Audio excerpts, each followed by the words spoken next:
tous et bienvenue sur Israël Torah pour un retour sur les enseignements du Rav Kook.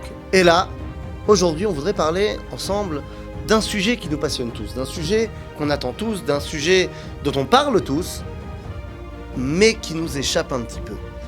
Le Beth Amikdash. Aujourd'hui, on va parler du Beth Amikdash. Et plus particulièrement, de ce qui nous manque lorsqu'on n'a pas le Beth Amikdash. Vous savez, Tisha B'Av, chaque année, et je vous le dis très personnellement, c'est très difficile pour moi d'être triste. Parce qu'à Tisha B'Av, on est triste pour deux choses.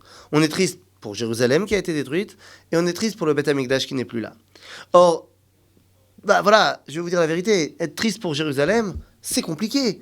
Jérusalem n'a jamais été aussi belle qu'aujourd'hui, elle est reconstruite, elle est grande, elle est forte, elle est puissante. On n'a jamais eu autant de Juifs habitant à Jérusalem qu'aujourd'hui. Donc c'est un petit peu compliqué d'être triste pour Jérusalem. Et pour ce qui est du Beth Amikdash, bien sûr qu'on l'a pas. Mais je ne sais pas ce que c'est un monde avec Beth Amikdash.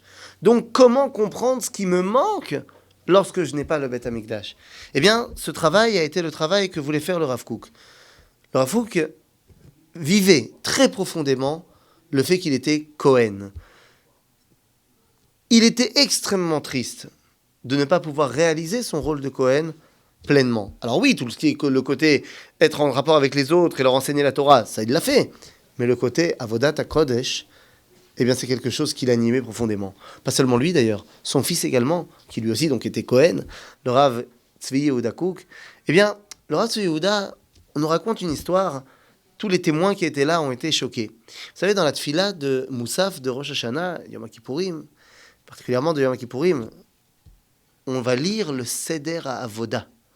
Seder HaAvoda, ou Yom Kippourim, le Chazan, dans la tfila de Moussaf, va lire ce que le Kohen Gadol disait, faisait, lorsqu'on était au Beth Amikdash.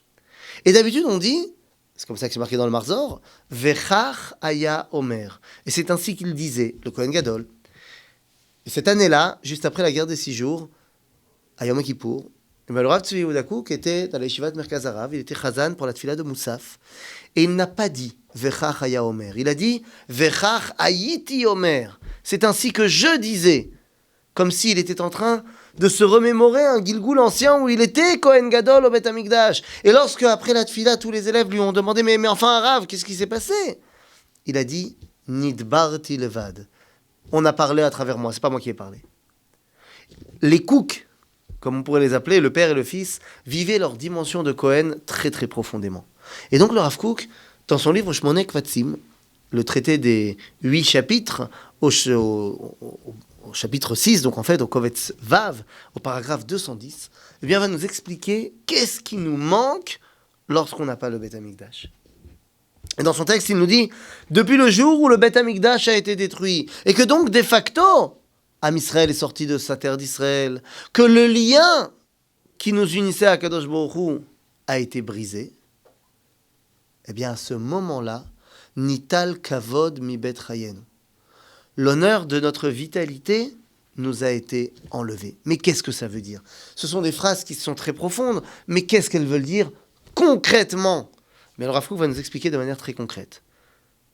Il nous dit, vous savez, aujourd'hui, il y a Chedva Ba'olam, il y a le kiff dans ce monde.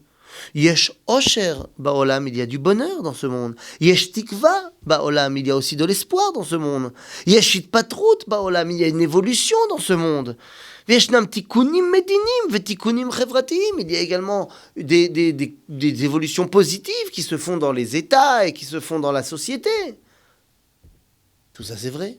Et le Rav Kook sait de quoi il parle.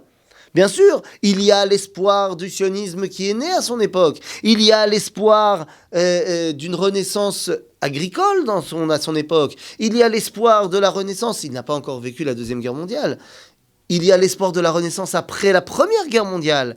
Et puis, il y a évidemment les sociétés qui commencent à penser à des conditions sociales. Je vous rappelle que le Rav Kook meurt en 1935. Nous savons qu'en 1936, c'est le Front populaire, c'est Léon Blum, c'est les idées socialistes qui commencent à essayer de donner un espoir social qui va être malheureusement grandement déçu. Donc le Rav Kook connaît son époque. Et il dit, il y a un espoir, du bonheur, il y a des choses bien dans ce monde. Mais toutes ces choses qu'il vient de citer ne sont que extérieures. Oui, il y a du bonheur, parce qu'il y a quelqu'un qui a suffisamment d'argent pour se payer une belle villa. Oui, il y a des États qui semblent faire des réformes. Oui, bien sûr, c'est pour concrètement améliorer le niveau de vie de leur société, ou alors pour renflouer les caisses de leur État. Oui, il y a un espoir, mais tout cela, nous dit le Rav Kook, ne rentre pas à l'intérieur, à l'essence de mon être. Pourquoi ? Eh bien parce que tous ces éléments qui existent dans ce monde sont détachés de l'origine. Il y a du bonheur, mais est-ce que tu comprends que ce bonheur, c'est d'abord et avant tout parce que tu es lié à Dieu ? Est-ce que tu comprends que cet espoir d'un retour sur la terre d'Israël n'est autre qu'en fait que l'espoir de pouvoir réinitialiser le lien que tu avais avec ton Créateur lorsqu'il a amené Abraham ici à la maison ? Dit le Rav Kook, lorsqu'il n'y a pas de Beth Amikdash, toutes ces choses magnifiques qui arrivent dans ce monde ne sont que superficielles.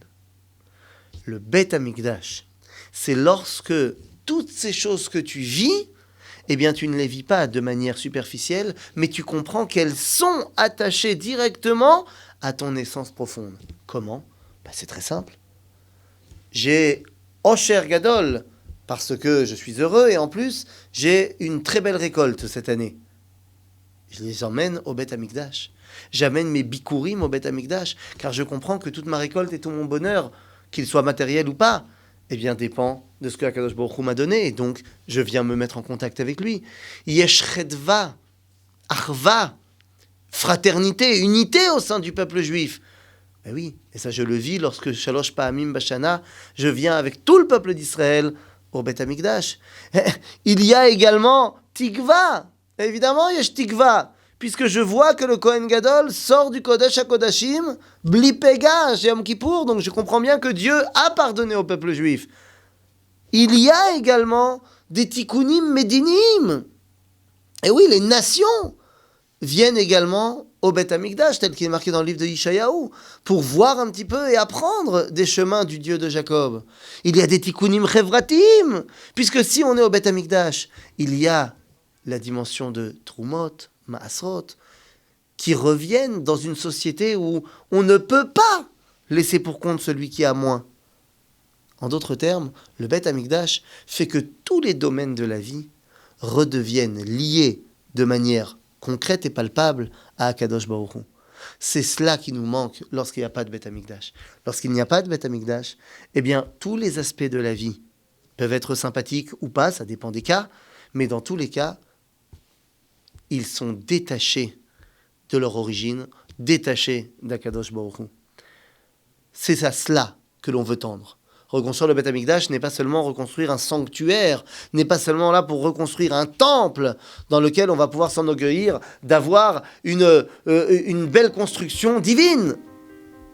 Construire le Beth Amikdash, c'est recentraliser toute la vie juive et du monde autour de Mishe Amar Ve'aya Haolam, de celui qui a dit et le monde a été créé. Dit le Rav Kook, quand il n'y a pas de Beth Amikdash, Akol Omed Mi Bachutz, tout est extérieur. Chez Yesh Beth Amikdash, lorsqu'il y a le Beth Amikdash, tout est intérieur.